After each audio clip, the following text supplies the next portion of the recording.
Bang, ini bang. Pelan-pelan ya bang ya. Pelan-pelan. Bukan polisi, mereka pada Polisi. Baik. Penangkapan Saipul Jamil soal dugaan keterlibatan narkoba oleh polisi dikritik karena polisi dinilai tidak sesuai prosedur saat melakukan penangkapan. Salah satunya oleh Indonesia Police Watch yang menyebut penangkapan Saipul Jamil dan asistennya melanggar etik dan privasi. Polisi bertindak tidak profesional. Ia dipukuli oleh orang-orang yang berpakaian preman yang tidak diketahui siapa mereka ini. Polisi tidak boleh melibatkan aparat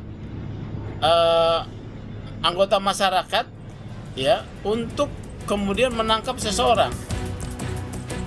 Sementara anggota Kompolnas Yusuf Warsi menilai jika polisi harus memiliki bukti yang cukup untuk menangkap seseorang. Nah, penangkapan itu sendiri didasarkan oleh bukti permulaan yang cukup, sehingga sebenarnya penangkapan itu sudah mendekati bahwa seseorang yang akan ditangkap itu ya sudah patut diduga melakukan tindak pidana. Yang juga jadi perhatian adalah adanya pria yang diduga bukan polisi ikut menangkap Saipul Jamil. Kapolres Jakarta Barat menyebut pria yang melakukan kekerasan saat penangkapan terhadap Saipul Jamil dan asistennya bukan anggota Polres Jakbar. Bahwa memang fakta di lapangan, petugas yang ada di lapangan tidak melakukan pemukulan ataupun berkata kasar terhadap pelaku atas nama S ini. Anggota yang diduga anggota yang menggunakan jaket bertuliskan polisi. Itu juga ternyata bukan anggota Polsek Tambora. Nah, ini sedang kami selidiki juga, makanya kami menurunkan Propam untuk melakukan pemeriksaan dan pendalaman. Terkait dugaan pelanggaran SOP saat penangkapan Saipul Jamil, Divisi Profesi dan Pengamanan Propam telah memeriksa personel Polsek Tambora. Dan untuk menjamin objektivitas serta menghindari konflik kepentingan, anggota unit narkoba Polsek Tambora yang terlibat penangkapan dibebas tugaskan sebagai penyidik. Saipul Jamil akhirnya dibebaskan karena terbukti negatif narkoba dan meyakinkan polisi kalau ia bersih dari obat terlarang. Saya dinyatakan bebas dan bersih dari narkoba dan psikotropika. Alhamdulillah. Yang mungkin kalau nggak ada kejadian ini saya tidak tahu kalau asisten saya ternyata mengkonsumsi narkoba. Saipul Jamil menyerahkan kasus narkoba yang melibatkan asistennya ini ke polisi, namun publik mempertanyakan cara penangkapan polisi kepada Saipul Jamil. Tim Liputan, Kompas TV. Polisi yang menangkap Saipul Jamil akhirnya dibebas tugaskan. Kritikan mengalir kepada polisi melihat cara penangkapan penyanyi dangdut itu. Lalu apa yang salah? Apa yang mesti diperbaiki dari SOP kepolisian? Pagi ini kami sudah bersama Ketua Indonesia Police Watch Sugeng Teguh Santoso. Pak Sugeng, selamat pagi. Selamat pagi Mbak Paskalis, selamat pagi pemirsa. Oke, Pak, ini videonya jelas bisa dilihat juga oleh masyarakat yang terjadi. Tadi kami sempat tampilkan juga. Dari kacamata Pak Sugeng, ini kenapa polisi seperti itu? Apakah dalam penangkapan ini karena ada selebriti atau artis begitu di dalamnya? Atau kenapa Pak Sugeng? Ini kalau saya lihat ya, tontonan buruk ini karena dua alasan ya. Satu, yang pertama, polisi yang menangkap ini memiliki kesadaran bahwa dia ingin penangkapannya itu dimaknai sebagai prestasi. Jadi mau diviralkan ya. Nah, tetapi ini nggak nyambung dengan profesionalisme yang dimiliki ya, rendah profesionalismenya. Di kepolisian itu anggota-anggota itu ingin mendapatkan penghargaan untuk bisa naik pangkat ya. Mungkin ini salah satu upaya yang dia lakukan dengan upaya penangkapan terhadap Saiful Jamil. Apakah dia sadar di sana itu ada Saiful Jamil? Menurut saya mereka sadar ya. Karena kan pemantauan intelijen mereka harus bekerja untuk menangkap. Mereka tidak mau gambling dengan tujuannya ya. Tujuannya ini supaya terangkat dan dia diviralkan dan dia mendapat penghargaan. Kalau bukan Saiful Jamil ya ada di dalam sana, ini ceritanya nggak perlu ada rame-rame begini ya, atau ditangkapnya bukan rame-rame begini, senyap bisa dugaan saya. Begitu Mbak Paskalis. Ini juga polisi berkilah katanya dalam penangkapan tersebut ada pihak yang sebenarnya bukan polisi lalu dia menggunakan baju bertuliskan polisi. Mungkin nggak sih Pak Sugeng ada masyarakat sipil gitu yang seberani itu ujuk-ujuk menggunakan apalagi menggunakan emblem dengan tulisan polisi ikut cawe-cawe dalam penangkapan atau malah polisi sebenarnya menggunakan jasa lain di luar polisi?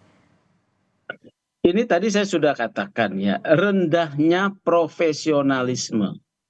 Jadi kalau dia ini profesional dia paham ya. Kalau memang benar ada orang lain yang bukan polisi, kemudian terlibat dalam penangkapan, dia harus larang. Oke. Karena ada dua potensi, masyarakat bisa menghakimi orang yang ditangkap, digebukin dan nyata udah digebukin ya. Yang kedua, masyarakat bisa menjadi sasaran serangan dari pihak yang diduga tersangka pelaku kejahatan. Coba lihat, rendah sekali profesionalismenya masuk ke dalam mobil bersentuhan fisik dengan si pelaku, katakanlah terduga pelaku di dalam mobil yang sedang dikuasai oleh terduga pelaku. Kalau pelakunya ini juga adalah penjahat yang profesional, mereka bisa celaka tuh, ditembak, ditusuk atau dianiaya yang masuk ke dalamnya, ya. Nah ini yang tidak boleh terjadi. Inilah maknanya profesionalisme itu yang pertama ya. Profesionalisme juga dalam menangkap supaya tidak terjadi ekses. Dia harus tunjukkan identitasnya. Misalnya lencana polisi ya.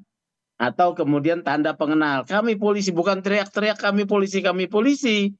Tunjukkan lencananya ya. Kemudian kalau ini tertangkap tangan, yang kedua nih.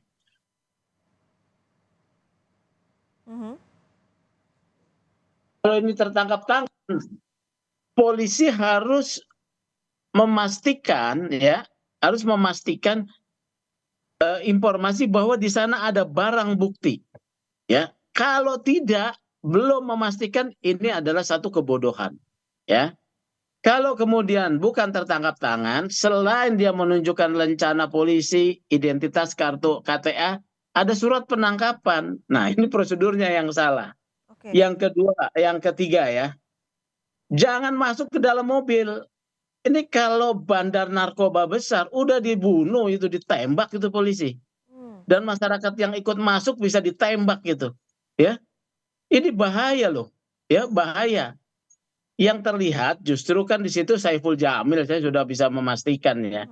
Ini untuk dia ingin mendapat penghargaan. Jadi diperlakukan seperti itu.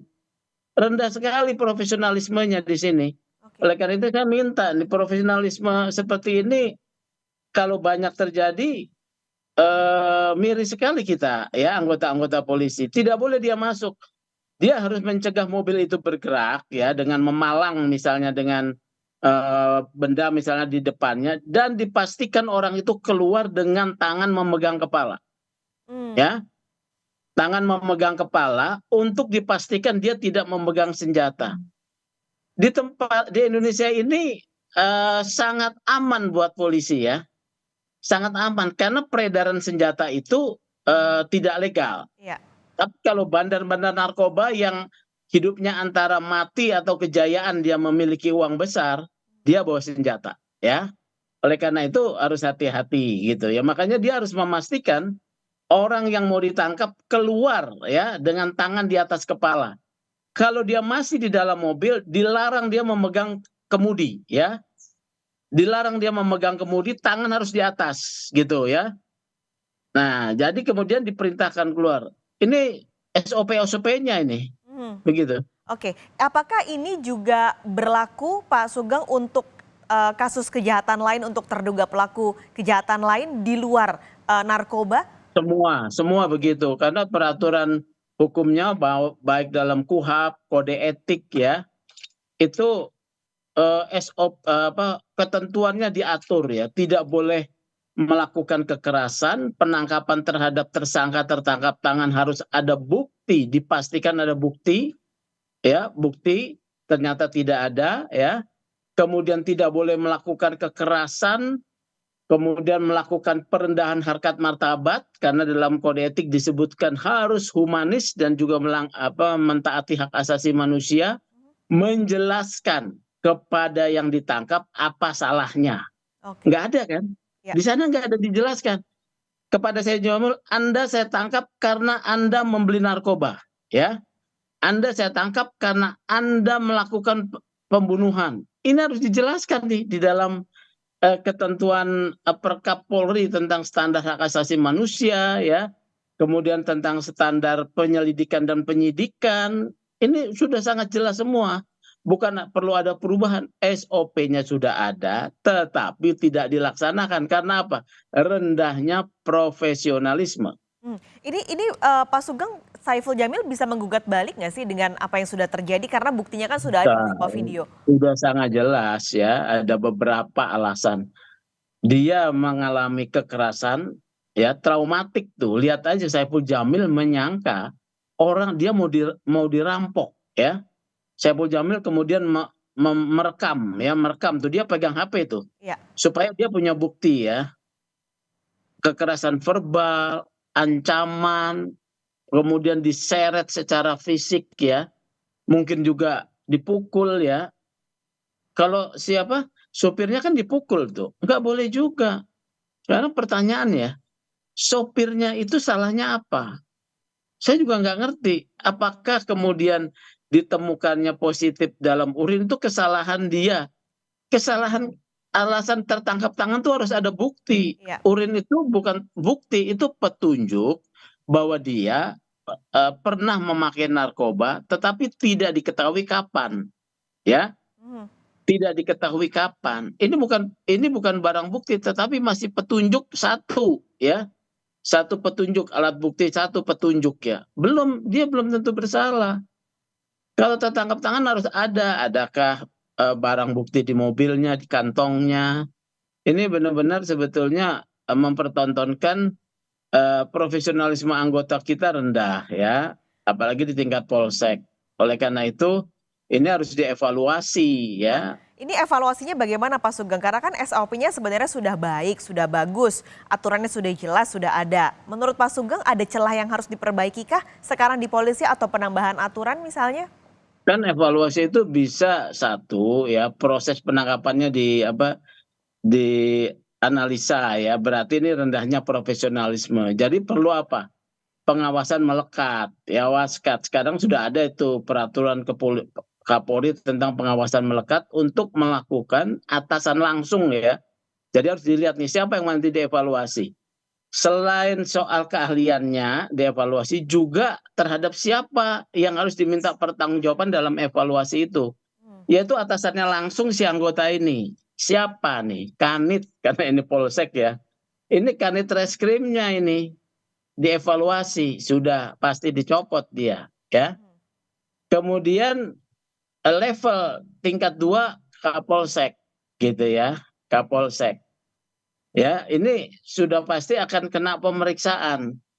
Kan ada yang meminta Kapolres juga untuk diberi sanksi. Menurut saya levelnya karena ini pelakunya tingkat polsek ya sampai Kapolsek saja. Oke. Ya.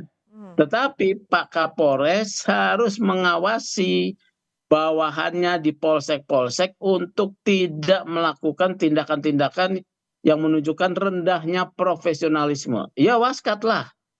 Ya, harus melalui satu arahan tiap hari, melalui langsung offline maupun melalui offline maupun online ya. Ini harus disampaikan tuh. Ini tentu catatan supaya ke depan tidak ada lagi terjadi seperti ini karena siapapun ya Pak Sugeng, tidak hanya ke artis ataupun warga sipil, kembali bahwa SOP harus dijalankan dengan baik oleh kepolisian. Pak Sugeng, terima kasih untuk gambaran dan catatannya untuk kami semua pagi ini di Sapa Indonesia Pagi. Sampai ketemu Pak Sugeng, sehat selalu. Ya, terima kasih Mbak Pascal.